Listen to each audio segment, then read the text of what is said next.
I thought we were going away to celebrate her promotion. But by the end of the weekend I'd exposed a secret affair, a criminal conspiracy, and realized my marriage was just a mask for something much darker. Hey everyone. Not really sure how to start this, but I guess the best way is just to dive in. My name's Jake Whitmore. Most of my friends call me Whit or Jay, and honestly I was feeling pretty good driving home from work that Thursday afternoon. It was shaping up to be a long weekend, Memorial Day on Monday, and I had managed to snag Friday off too, making it a nice 4-day break. My wife, Rachel, and I had been invited to spend the weekend at this sprawling country estate owned by her boss, David Langston. He's a big name, senior partner at Langston, Myers & Burke, the law firm where Rachel works as a paralegal. Fancy guy, but she always spoke highly of him. I didn't know him well, but I figured if it made her happy I'd make the trip. I had taken Friday off, and my dad, who also happens to be my boss, was generous enough to let me duck out early Thursday. That gave me just enough time to pack up the car and get a jump on traffic. The place was about 3 hours out, assuming the highway didn't choke up and the back roads weren't too much of a mess. To be honest, I had pinned a lot of hope on this weekend. Things between Rachel and me, they hadn't been great lately.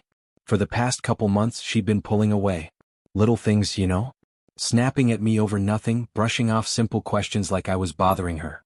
But the hardest part? The distance that crept into the bedroom. We used to be close. Really close. That spark we had in the beginning had fizzled into something cold and unfamiliar. Physical intimacy had all but vanished, and when I tried to hold her or even just sit close, she'd flinch like my touch was a burden. Still, I love her. I'm not perfect, but I've always tried to be there for her. I offered support, I tried to figure out what was going on. Each time she just gave me the same line, I need to work through this on my own. And I respected that, for a while. But lately I couldn't help wondering if maybe there was more to the story. Someone else maybe? And then, out of nowhere, she came home one evening all smiles and said we were going to David Langston's estate to celebrate her promotion. Promotion? I asked, caught off guard. Since when? She looked down, fiddling with the strap of her purse. A couple of months now, she admitted. I'm sorry, I should have told you sooner. I nodded slowly, trying to swallow that uneasy feeling rising in my chest. Is that why you've seemed so distant? I guess so, she said, her voice barely above a whisper. I didn't mean to take it out on you, Jake. I've just had so much on my mind. I reached out, pulling her into a hug. I wanted to believe things were finally turning around, that maybe this weekend would be a fresh start. But when she tensed at my touch, just for a second, it was like a quiet alarm going off inside me. I smiled anyway, holding her close. I get it, I told her. I guess I was just starting to worry. Thought maybe you were seeing someone else. She stiffened for the briefest moment, then softened. Of course not, she said quickly. I'd never do that to you. Her words were right, but something in the way she said them didn't quite sit right. There was a tremble in her tone, something off. I'm glad to hear that, I said quietly, but in my chest, that quiet unease was starting to grow. Because that's the one thing I know I could never come back from. I know, Rachel said softly, her voice barely above a whisper. Do you think you could take Friday off? I just feel like a few days out in the country might do us both some good. I looked over at her, nodding. Yeah, I've got more than enough vacation time saved up. We can head out Thursday evening, right after I get off work, if that works for you. Her whole face lit up. That'd be perfect, she said, a little spark in her eyes I hadn't seen in a while. I'll call David and let him know. I'll have everything packed before you get home, you won't have to lift a finger. I promise, Jake. This weekend's going to be one you'll never forget. That last line stuck with me. I kept replaying it in my head later that afternoon as I filled up the tank of my new F-150, a truck I'd only had for a few months. I hope she meant that in a good way, but deep down, I couldn't shake this strange mix of excitement and unease, especially after the conversation I'd had with my dad and Uncle Rich earlier that week. Something about it all just lingered under my skin. By the time I pulled into the driveway and cut the engine, the sun was already hanging low in the sky. I stepped into the house and sure enough, Rachel had kept her word. Bags were lined up neatly by the door, ready to go. I did a quick check. My clothes were packed just right, even my toiletries were tucked into my overnight bag. That kind of attention to detail wasn't like her lately, and I couldn't help but feel a flicker of hope. Wow, I said, lifting one of the bags. You sure you didn't pack for a whole week? Rachel walked into the room in denim cutoffs and one of my old college t-shirts. You know me, she teased, flashing a grin. I like to be prepared for anything. Looks like it, I chuckled, already hauling bags to the truck. As I came back in, I noticed she was in the kitchen setting up a picnic basket. Sandwiches, chips, bottled drinks, even those little chocolate cookies she used to bake when we went on our day trips. For a moment it felt like old times. "Smells good," I said with a smile. "You really went all out." "I wanted to," she replied without looking up. "I know things have been weird lately, but I want this weekend to feel like us again." That stuck with me too. We loaded up the last of the bags, locked up the house, and pulled out just as the sun dipped below the trees. Rachel leaned back in the seat, smiling out the window. "This weekend's going to be amazing," she said, her voice full of conviction. "You'll see." "I hope so," I told her, keeping my eyes on the road. And truthfully I did. I wanted to believe her. Unfortunately, traffic had other plans. A major wreck on the freeway brought us to a standstill for over an hour. By the time we hit the smaller highway leading toward David's estate, we were 2 hours behind schedule and creeping through dark, winding roads that cut through dense forest and rolling hills. Still, Rachel stayed upbeat the entire ride, talking about the house, how nice David was, and how beautiful the countryside would become morning. Her energy helped, and I started to relax a little. We finally pulled up to the gated entrance of the estate just before midnight. Rachel reached into the console for the keypad code David had given her, punched it in, and the gate swung open with a slow mechanical groan. What stood beyond it took my breath away.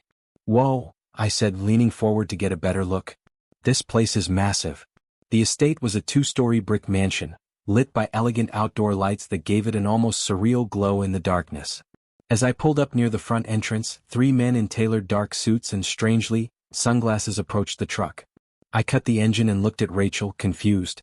Why are they wearing sunglasses at night? She didn't answer right away, just gave me a nervous half-smile. And just like that, the unease was back. "I'll get the bags," I said, stepping out and opening the back door of the truck. Before I could grab anything, one of the men in black suits stepped forward. "That won't be necessary, sir," he said, his tone firm and professional. Another man extended his hand toward me. "Keys, please. I'll take care of parking your vehicle." I hesitated. It felt strange, overly formal, even unsettling. These guys weren't just staff, they were security, and something about the way they moved, the way they watched everything. It put me on edge. "Go ahead, sweetheart," Rachel said gently, though her voice carried a note that made it clear she wasn't asking. "Just let them handle it."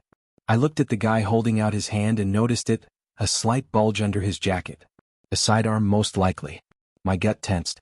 This wasn't just some upscale getaway. "Sure," I muttered, reluctantly handing over my keys. No point in making a scene. Without a word, the other 2 men hoisted our bags like they weighed nothing and disappeared into the shadows. "Thank you," the driver said flatly, not looking me in the eye. I watched them head toward the steps, moving with quiet efficiency. Something about the whole thing felt too controlled. "You coming?" Rachel asked, already halfway up the stairs. "Yeah, right behind you," I said, my voice trailing as I followed, still turning over the weirdness in my head.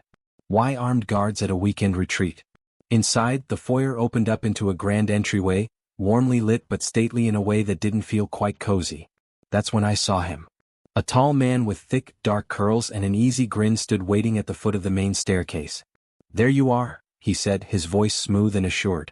"Hope the drive wasn't too bad." I recognized him immediately, David Langston, Rachel's boss. We'd met a few times at firm events. Always the life of the party, always a little too polished.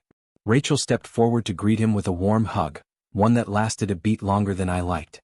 Then he turned to me. "Jake, right? Good to see you again," he said, reaching out for a handshake. "Welcome to my humble estate." "Thanks," I said, shaking his hand. "Nice to see you too, Mr. Langston." "No need to be so formal," he chuckled. "Call me David. I have a feeling we'll be seeing a lot more of each other now that your wife's on the rise." I nodded, forcing a smile, but something about that line clung to me. "Of course. And sorry we're late, there was a pile-up on the freeway." "Yes, I heard about that," David said, brushing it off. "I'm just glad you made it in one piece." Rachel spoke up. "Are the others already here?" "Others?" That was news to me. "They are," David replied. "But they've all turned in early. Wanted to get a good night's rest before the festivities kick off tomorrow." Just then, the man who had taken my keys returned and handed them back without a word. I nodded a thanks and slipped them into my pocket. David gestured toward one of the other men. "Harold, would you mind showing the Whitmores to their room?" "Yes, sir," the man said in a gravelly voice that didn't quite match his polished black suit. "Bright and early tomorrow, David said with a parting smile. Sleep well. Thanks, Rachel replied softly, her gaze dipping low. She looked almost meek, which was unlike her. I filed that moment away, telling myself I'd think about it later. Maybe my dad had been right about this whole thing feeling off. Harold led us up a spiral staircase, down a long hallway, then another, before stopping at a locked door. He swiped a key card and the lock gave a soft click. When we stepped inside, Rachel let out a quiet gasp. Oh wow, she said, taking in the space. The room was impressive, spacious and modern, with warm lighting and a cozy gas fireplace dominating one wall. A huge king-sized bed faced a mounted flat-screen TV, and just off to the side, there was a sleek double vanity and a large bathroom. Nice place, I said, scanning the room. I tried to sound upbeat, but in the back of my mind I couldn't ignore the knot forming in my gut. Everything was perfect. Too perfect. And something about that didn't feel right at all. I'm glad it meets your approval, said Harold, his voice steady as ever. He reached into his coat pocket and pulled out 2 key cards, handing one to Rachel and the other to me. These are for your room. Keep them on you at all times. Breakfast is served at 7:30 sharp. Thanks, Rachel said softly as Harold closed the door behind him without another word. I stood there for a second, just looking around again.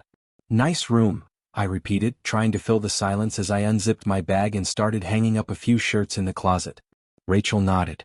Yeah, it is. She opened her own garment bag and placed it inside the closet, but unlike me, she didn't unpack a single thing. Just hung the bag and closed the door like she didn't plan on staying long. Or maybe like she didn't want me seeing what was inside. I didn't know what to make of it. So, who are these other people David mentioned? I asked, glancing her way. She kept her eyes on the nightstand, fidgeting with something that didn't need to be adjusted. Oh, just a few of the higher-ups from the firm, she replied, her tone too casual to feel real. In this new role of yours, what exactly are you doing now? I pressed gently. I'm David's new executive assistant, she said, finally looking at me. It's a big step up, there's a solid pay bump, but it does mean I'll need to travel from time to time. I tried not to let the hesitation creep into my voice. You okay with that? I mean, as long as it doesn't get in the way of, well, us. She nodded slowly. It won't, she said. At least I hope not. We've talked about starting a family, I reminded her, my tone soft but deliberate. Rachel lowered her gaze. I know, she whispered. I didn't say anything right away. It had been 3 years since the last time we brought it up. We were just about ready back then, and then, everything unraveled. My older brother Andrew had been killed by a drunk driver 2 days later. A year before that, Mom had a stroke, just 12 hours after we buried Dad. I still remember standing in that hospital hallway, hearing the flat tone of the heart monitor before she ever opened her eyes again. It was too much loss too fast. And part of me knew we'd both buried our plans for the future alongside those memories. I must have drifted into sleep at some point, but it didn't last. I jolted awake, soaked in sweat, breathing heavy. The nightmare faded fast, but the fear stayed. The clock on the nightstand read 4:15 a.m. And even though it was early, I felt the overwhelming urge to talk to someone, my dad especially. I reached for my phone, but there was no signal. Figures. Quietly, careful not to wake Rachel, I slipped out of bed, threw on a t-shirt and some pants and grabbed my key card. Out in the hallway, I found a small table with a landline and sat down. Next to the phone, a small card said, "For outside line, dial 9. I picked up the receiver and started dialing. Thank you, I said to the man still standing in the hallway, one of the security guys. His presence made my skin crawl. Could I have a little privacy, please? I asked. He gave a slight nod and turned away but didn't leave. Just stood there, hands behind his back like some kind of silent sentry. Why were these guys acting like we were at a secure government facility instead of a weekend retreat? I shook off the thought and focused on the call. My dad answered after the third ring. Hello? Who is this? He asked, voice groggy. It's me, Dad. Jake. Before I could say more, I heard movement behind me. Rachel had come out of the room, rubbing her eyes. Where'd you go? She asked, her voice raspy from sleep. Is everything okay? Yeah, I said. Just needed to call Dad. I couldn't sleep. She nodded faintly. Oh, she murmured, then turned and disappeared back into the bedroom. From the slow rhythm of her breathing once I came back in, I knew she was already out again. I, on the other hand, couldn't settle down. That dream, it kept replaying in my mind. Vivid, broken pieces I couldn't string together, just that feeling of helplessness, of being trapped in something I couldn't understand. I stared at the ceiling for another hour before I gave up on sleep completely. By 6, I was already in the bathroom, splashing cold water on my face and trying to shake the unease out of my bones. I took a quick shower, got dressed, and stepped back into the room just as Rachel stirred. "You're up early," she said. "Yeah, just wanted to make sure I was okay." She sat up slowly. "And are you?" "I think so," I replied, though neither of us believed it. "You must have caught him in the middle of a dream," Rachel said with a little snicker as I stepped out of the bathroom. Something in the way she laughed sent a chill down my spine. It wasn't mean exactly, just off. Like she knew something I didn't. She was already dressed, adjusting the sleeves of her blouse. "Come on," she said brightly. "Let's head down. I'm starving." "Don't forget your walking stick," she added, glancing toward the corner of the room. I gave her a nod and picked it up. That cane wasn't just some accessory, it was a reminder. A gift from my dad, handed to me the day I walked out of that hospital. My last deployment in Iraq ended with an RPG slamming into our convoy. 2 Marines didn't make it. I did, but barely. That stick had been with me ever since, more than support. It was a symbol. A quiet piece of everything I'd survived. Downstairs, the dining area was already buzzing. People in sharp suits chatted over coffee and eggs like it was a Monday board meeting. Rachel blended right in, smiling, floating from one conversation to the next, like she'd always belonged in this world of high-powered partners and polished ambition. "Thomas Jackson," a voice called out, and I turned to see a tall man extending a hand. "Heard you were coming this weekend." "I'm Glenn." "Nice to meet you," I said, shaking his hand. "Jackson, huh? You related to that investigator guy? Big name back in the day?" "That'd be my dad," I said. "He used to joke I was named after a country singer from the 50s or some old Civil War general. Take your pick." Glenn laughed. "Stonewall Jackson. Yeah, I remember that name. Think he passed away about 10 years ago?" "That's what I heard," I said, giving him a polite smile. Before I could say more, a woman approached, offering her hand with a warm smile. "It's good to finally meet you, Mr. Jackson. I'm Eve Carson. I've heard a lot about you." "Nice to meet you, Miss Carson," I said. Another man seated nearby, Rick, chimed in casually, "So, Janice, sorry Rachel, says you were some kind of soldier?" I glanced at Rachel, who smiled politely but looked just slightly detached, like she wasn't really following. "I served, yeah," I replied, picking up my fork and tasting the eggs. They were surprisingly good. "Oh? What branch?" Rick asked, glancing back at Rachel like he expected her to answer. "I was a Marine," I said evenly. Rick blinked then nodded. "Well, thank you for your service." Darren, seated at the far end of the table, jumped in quickly, trying to cut the tension. "But now you're an accountant, right?" I nodded. "Yeah. Got discharged after rehab, went back to school and finished my degree in business. That's where Rachel and I met." "What kind of accounting?" Glenn asked. "Forensic," I said. "I work for my father's firm."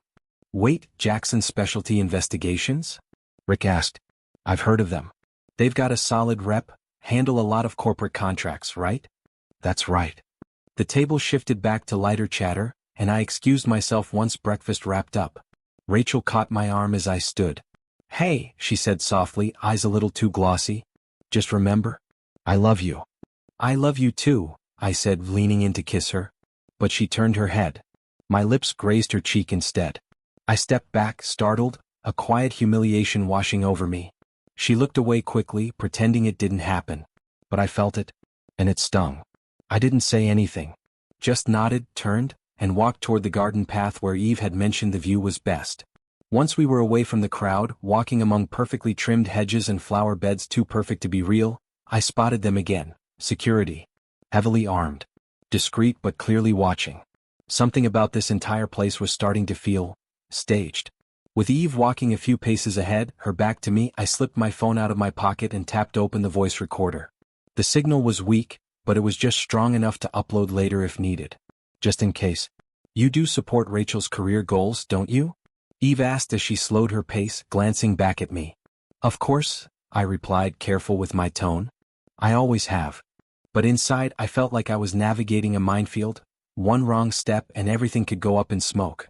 "I'm glad you feel that way," Eve said smoothly, her voice as calm as ever. "Because what comes next, what happens over the next year or two, it'll just be a small bump in the road. A brief detour on the path of what could still be a long, successful marriage." I stopped walking. "A year or two?" I echoed. What exactly is going to happen in the next 2 years? And maybe more importantly, what's your role in all of this, Eve? She turned to face me, her expression unreadable. I'll get to that, she said. But yes, I'm involved. Closely. Then came the blow I wasn't ready for. In fact, she continued, they've already been intimate. Multiple times. The world seemed to go quiet. My stomach twisted and I felt my grip on reality start to slip. And how do you know that? I asked, my voice a low growl. I was there, she replied with the same tone someone might use to mention attending a staff meeting. I recorded it. You what? I blinked. She reached into her coat pocket, calm as ever, and handed me her phone. Not joking. You might want to see this. I stared at her in disbelief. But part of me, the part already suspecting the worst, couldn't resist. I took the phone and tapped play. There they were. Rachel and David. I didn't watch for long. Mind if I keep a copy? I asked, handing it back with an eerie steadiness. Every emotion I had, betrayal, rage, heartbreak, was compressed into one focused line of thought. I was going to need evidence. As much of it as I could get. You'll want to keep that, Eve replied. Darren expects you to demonstrate loyalty tonight. In front of the other senior partners. I looked at her like she had lost her mind. What does that even mean? She tilted her head, her tone never wavering. The dynamics of your marriage will change dramatically. While Rachel serves as Darren's executive assistant, he expects complete compliance. From both of you. There are documents he needs you to sign. Legal waivers that transfer your marital rights, shared property, and financial assets to him. Temporarily, of course. While she's working for him. My chest tightened. You're telling me he wants to hijack my marriage, take my wife, my assets, and humiliate me, and I'm just supposed to smile and go along with it? I wouldn't word it that way, she replied. But, yes. From your view, that's accurate. I could hardly breathe. This isn't the first time, she added. He's done this before. And the other husbands? They agreed. They went along with this? I said, my voice barely a whisper. They found ways to manage it, she said, like she was talking about a tricky business merger. I stepped back, my mind spinning. Then, without another word, I pulled out my phone. Eve's eyes narrowed. What are you doing? I smiled. Calmly. Slowly. And raised a finger to my lips. Shoo. I dialed. Sheriff Jackson. A voice answered after the first ring. Stone? Came the voice of my father on the other end. What's the word? You were right, I said, my voice cool but urgent. I need an extraction. Fast. I've got the address. Just confirm the GPS ping, he said. What's your situation? There's at least 15 men here, I replied, glancing toward the edge of the estate where the guards stood posted. Heavily armed. There's a gate at the front. Code is 6973. Copy that. Sit tight. I'm mobilizing a team now, my dad said. I hung up, slid the phone back into my pocket and looked at Eve, who stood frozen, jaw clenched. You think you're in control, I said quietly. But you're not. She stepped closer, eyes flashing. You won't get out of here before Darren knows. I didn't respond. Just took her by the wrist and led her to a nearby bench, guiding her down gently. What are you doing? She hissed. We're going to sit right here and enjoy the sunshine for a few more minutes, I said, letting myself smile. It might be the last time you see it for a while. From across the lawn, I could see Darren and Rachel now sitting by the pool. 4 of the guards flanked them, relaxed but alert. Darren laughed at something Rachel said, brushing off her apparent concern like it meant nothing. He had no idea what was coming. But he would. I've taken care of the others, Darren said coolly. He'll end up behind bars, or worse. Don't worry, I'll handle him. Before he could say anything else, the low thump of helicopters suddenly filled the air, cutting through the peaceful morning like a blade. Everyone froze. Conversations halted. Eyes turned skyward. One of Darren's security guards sprinted toward the pool, his breath ragged, panic in his eyes. We've got a problem, Mr. Langston, he shouted, barely able to get the words out. What is it? Darren snapped. But before the guard could answer, the sharp, unmistakable sounds of shouting and heavy boots echoed from the front of the estate. Moments later, 2 deputies appeared, body armor on, rifles raised. Freeze, one of them barked. Hands where we can see them. It was like everything happened in slow motion. Chaos erupted, security scattered, guests ducked or stood frozen, unsure what to do. But I stood still, calm, my eyes fixed on Rachel and Darren. I walked right up to her. Rachel, the woman who used to be my whole world, and without saying a word took her left hand.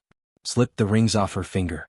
The diamond engagement ring and the simple gold band we'd exchanged under vows I had once believed in. I tucked them into my pocket. From this point forward, I said, my voice steady but cold, you're dead to me. I'll be seeing my lawyer as soon as I leave here.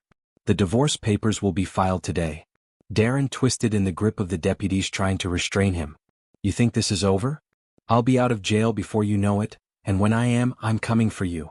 I looked at my dad, Sheriff Jackson, and smirked. That sound like a threat to you? Sure does, he replied with a shrug. We'll tack that onto the charges. Makes our case even stronger. It was a week later when the papers were officially served.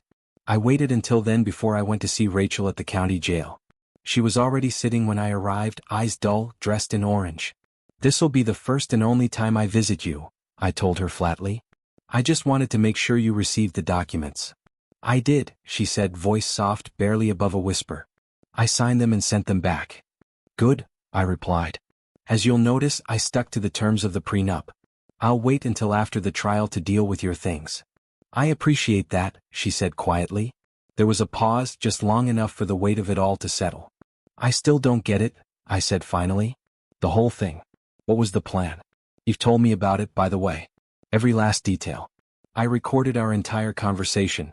Luckily in this state, I don't need your consent for that. Rachel blinked but didn't argue. She looked tired. Empty. Maybe even relieved. I've got a few questions, I said, folding my arms. Let's start simple. How long before that weekend did it start with Darren? She hesitated, then answered. About 2 months. That surprised me, her honesty more than the timeline. Yeah, I said, nodding. That lines up. That's when things started to fall apart between us. Did he tell you to pull away from me? I asked, knowing the answer. She looked down at her hands. Yes. There was a silence between us, deeper than anything we'd shared in months. Maybe years. I suppose I should get tested for STIs, I said bitterly, more to myself than to her. Rachel didn't flinch. Tears spilled from her eyes, but she didn't argue. Didn't beg. Just sat there. Quiet. Hollow. And that was the last time I saw her. I've wasted enough time on you, I said flatly. Goodbye, Rachel. Enjoy whatever's left of the life you chose. She sat there in silence, tears rolling down her cheeks. But I didn't feel pity. I didn't feel anything at all. Not anymore. Oh, and before I forget, I added, turning back toward the glass, I've got a few friends doing time. Good people. Real loyal. They're very interested to meet you. I didn't wait for a response. I just walked out of that cold, fluorescent-lit room, letting the weight of it all fall behind me. It took several months, but the truth came out in full. After a string of court hearings and witness testimonies, justice finally caught up. David Langston, Eve Carson, and the rest of their little inner circle were found guilty on all counts: racketeering, coercion, conspiracy, and a slew of other federal charges. David, being the mastermind behind it all, was handed a life sentence without the possibility of parole. Eve got 15 years. The rest, varying sentences, but none of them walked away untouched. They thought they were untouchable. They were wrong. It was 4th of July weekend, and for the first time in a long time I felt free. I was standing in my uncle's backyard, cold beer in hand, watching fireworks light up the evening sky with a kind of peace I hadn't felt in years. Tom, Uncle Bob said, walking over with a grin. Come meet someone. I turned to see a tall, confident woman in denim cutoffs and a tank top, her hair tied back, her presence grounded and self-assured. This is Mara Simmons, he said. She just moved here from Dallas. Started working with us a couple weeks ago. You're a deputy? I asked. She smiled. Sure am. And a former Marine too. My eyebrows rose in pleasant surprise. You don't say. Force recon, sniper. No kidding, she said, matching my grin. That's impressive. I think we're gonna get along just fine. I couldn't help the grin that spread across my face. Yeah, I think so too. A few moments later, she nudged me lightly with her elbow. Care for a beer? Absolutely, I said. Could use a fresh one. We grabbed a couple and stood under the fireworks for a while, just talking, about nothing heavy. No past, no baggage. Just laughter, shared stories, and a kind of ease I'd forgotten was possible. As the last of the fireworks fizzled out, Bob called over. You two ready to head back? I guess it's about that time, Mara said, turning to me with a warm smile. But Tom? I had a really great time tonight. It was a pleasure meeting you. The pleasure was mine, I said. I'd really like to see you again if you're up for that. That would be more than all right, she said, reaching into her pocket and pulling out a small card. She handed it to me. Uncle Bob keeps me on my toes, but I'm usually free Saturday nights. Give me a call. I looked down at her number, then back at her. I will, I said and meant it. Epilogue. Some stories end with heartbreak. Others begin with it. Mine had both. But sometimes after the storms and the wreckage, something new grows. Something stronger. Something real. And for the first time in a long time, I wasn't looking back.